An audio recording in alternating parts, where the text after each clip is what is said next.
নমস্কার বন্ধুরা, আশা করি সবাই খুব ভালো আছেন। আজকে আমি আপনাদের দেখাবো ফ্রায়েড রাইসের রেসিপি। আজকে আমাদের বাড়িতে কিছু গেস্ট এসেছিল, তাদের জন্যই রান্না করা হচ্ছে। প্রথমেই কড়াইতে জল গরম বসিয়ে দিয়েছে, তার মধ্যে কিছু তেজপাতা আর সাদা তেল দিয়ে দিচ্ছে। আর ওই যে পরিষ্কার একটা কাপড় দেখতে পাচ্ছেন, ওটার মধ্যে আছে এলাচ, দারচিনি আর লবঙ্গ।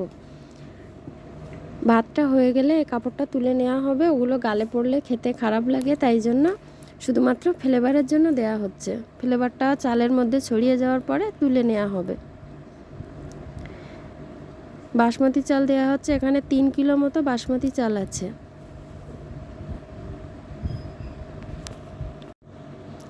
আজকে কিন্তু রান্নাটা আমি করে দেখাচ্ছি না, আমার একটা মাসি করে দেখাচ্ছে।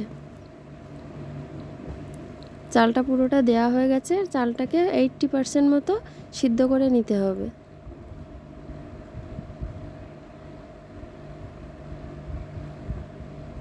দেখুন চালটা 80% মতো সিদ্ধ হয়ে গেছে, এবার এটাকে নামিয়ে নিচ্ছে।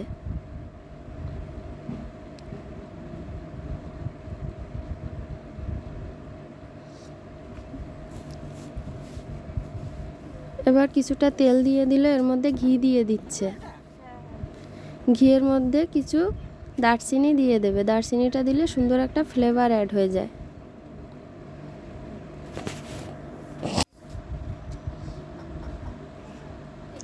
দারচিনিটা থেকে সুন্দর একটা ঘ্রাণ বেরিয়ে এসেছে।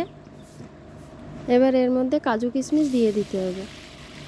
100 গ্রাম মতো কাজু কিশমিশ দিয়ে দিচ্ছে, টোটাল 100 গ্রাম, 50 গ্রাম কাজু আর 50 গ্রাম কিশমিশ।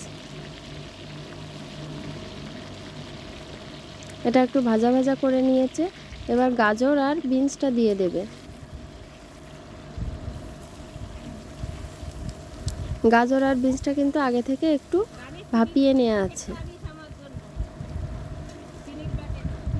বাড়িতে অল্প করতে গেলে আর ভাপানোর দরকার নেই, এভাবে ঢাকা দিয়ে দিয়ে ভাজা করলেই হয়ে যাবে, কিন্তু এগুলো একটু বেশি তো এই জন্য আগে থেকে ভাপিয়ে নিয়েছে।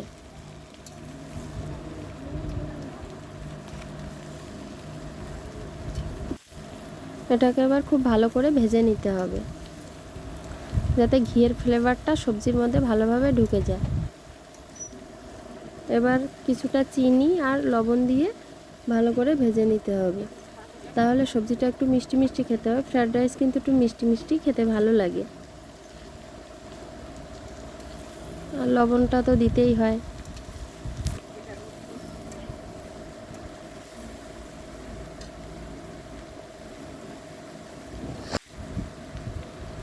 দেখুন লবণ দিয়ে দিচ্ছে।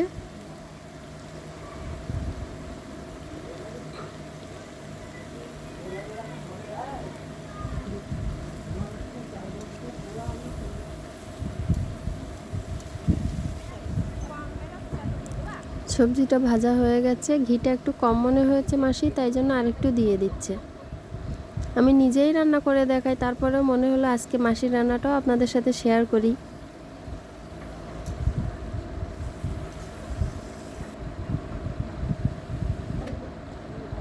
সবজি ভাজা হয়ে গেছে, এবার ফ্রায়েড রাইস রেডি করে দেখাচ্ছে।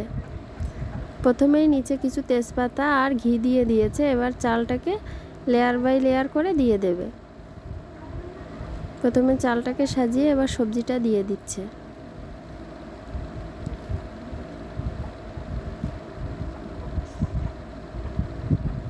বাড়িতে অল্প কিছু নিজেদের জন্য করলে কিন্তু এভাবে করা লাগে না, কড়াইয়ের মধ্যে দিয়েই করলেই হয়ে যায়, কিন্তু বড় অনেক লোকের জন্য তো এভাবে একটু প্রবলেম হবে, ওই জন্য লেয়ার বাই লেয়ার করে দিয়ে মিশিয়ে নিচ্ছে।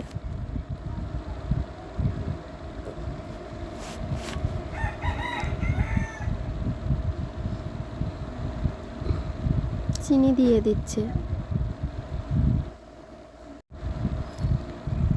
চিনিটা কিন্তু আপনারা যার সেই পছন্দ মতো দিয়ে নেবেন। কেউ ফ্রায়েড রাইসে একটু বেশি মিষ্টি পছন্দ করে, কেউ আবার একটু কম মিষ্টি পছন্দ করে, কিন্তু ফ্রায়েড রাইস একটু মিষ্টি মিষ্টি খেতেই বেশি ভালো লাগে।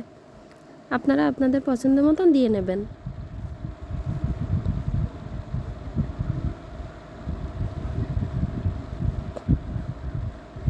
এভাবেই লেয়ার করে করে নেবে, আমি পুরোটা দেখাচ্ছি না, একবারে লাস্টে দেখাচ্ছি। দেখুন পুরোটা লেয়ার বাই লেয়ার করে ওইভাবেই দিয়েছিল, এবার পুরোটাকে মিশিয়ে নিচ্ছে খুব ভালোভাবে। এভাবে মিশিয়ে নিয়ে দমে বসিয়ে দিলে হবে। যে উনুনে রান্না করেছিল উনুনে কিন্তু আর জাল দেওয়া যাবে না, যে আগুনের যে তাপটা আছে ওর মধ্যেই দমে হবে। আমরা চিলি চিকেনও করেছিলাম, ফ্রায়েড রাইস আর চিলি চিকেনের রেসিপি ছিল। চিলি চিকেন দেখতে গেলে আমার চ্যানেলটা সাবস্ক্রাইব করে রাখবেন, পরের ভিডিওতে অবশ্যই দেখাবো। আজকে এ পর্যন্তই, টাটা বাই বাই। দেখুন এভাবে ঢাকা দিয়ে দমে বসালেই রেডি।